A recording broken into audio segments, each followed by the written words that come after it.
Shine your own light. Observe the observer. Make space between your thoughts and stop picking sides. There is a third option that we can choose to live in this world. And that option is to not participate in the end-time madness happening all around. Avoid taking sides in politics and religion, and especially in the social media network. Remember that fear makes you a participant, so don't bite the hook. I read an interesting commentary by Laura Matsu the other day. She says, increased social media use has been tied with lowered attention spans, decreased empathy, and increased levels of anxiety and depression, and even narcissism.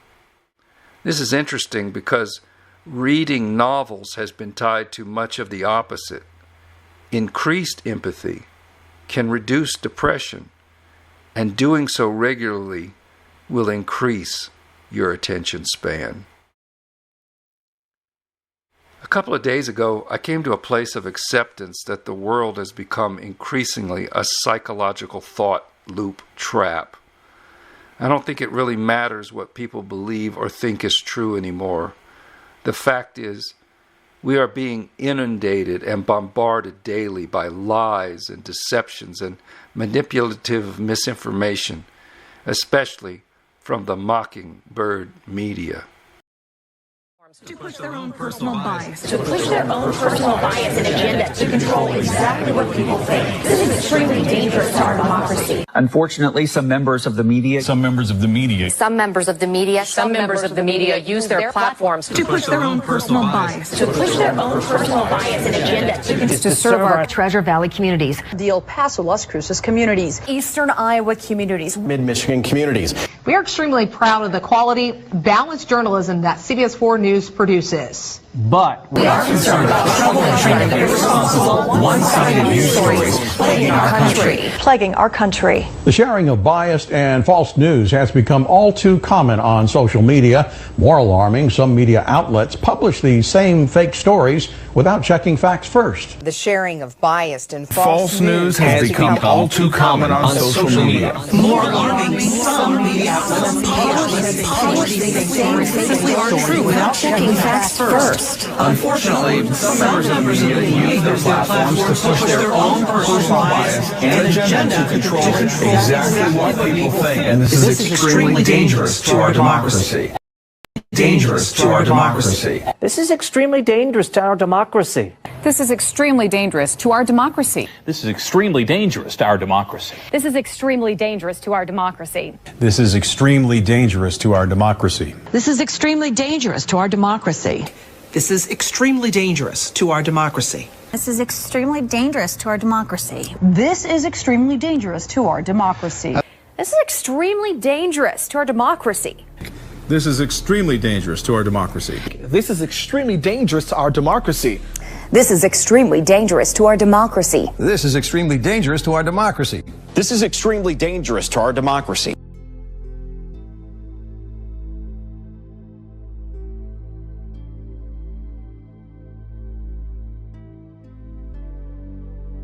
After a restless sleep, I was awakened by a profound realization.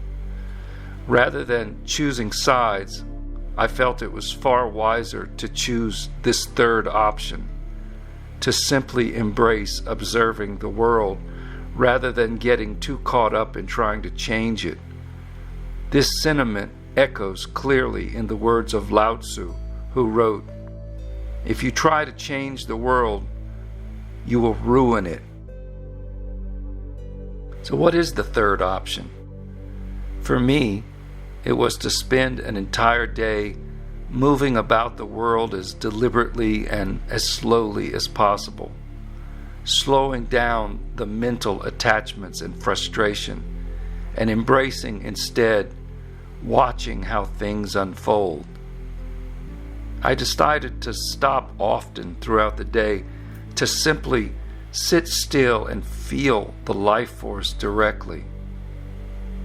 That's when it dawned on me that this means more to me than any thought, belief, opinion, or idea I've ever had. Being more keenly aware of nature is the direct way to access this truth. It happens by being consciously connected to the environment. More than ever, I see how this is all that ultimately matters. But the controllers of this construct reality don't care what political side or belief you choose, as long as you do choose one. What they don't want is for you to cease participation with the show. The world today, as well as this present civilization, is a clown show full of false beliefs, lies, and the manipulation of the mind by hyping up endless fear and division just to keep people from accessing real life. And all of the belief structures, differing philosophies, ideologies, and endless commentary and complexities are a minefield of confusion, distraction upon distraction from nature, which is the only part of this simulated reality where all things exist in a balanced and synergistic harmony. I spent a beautiful, quiet day just doing ordinary things, like going grocery shopping and paying attention to the faces around me along the way. And I went home in a relaxed state of being, not too hurried. As I was putting away the groceries, I watched and observed and paid attention to the little details, just to feel each moment and truly experience my world exactly the way it is. I see that the normal things are the most precious, like when I was burning the trash and then sitting by the fire for a few minutes. The smell of the smoke, the warmth of the flames, and feeling the wind shifting. All of this was powerfully healing. I've thought a lot about the inner light that we can bring to this world and how to serve humanity with that light. But how can we individually access the life? And what does it actually mean to let one's light shine? I think it naturally begins with the act of slowing down, allowing oneself to feel into the body. And in my case, it meant sitting still in the tall grass, bathing my skin in the sacred sunlight, allowing the natural sensations to engulf my entire body. Basic things are the doorway to accessing this inner light, because they bring us back to the essential goodness and purity of creation.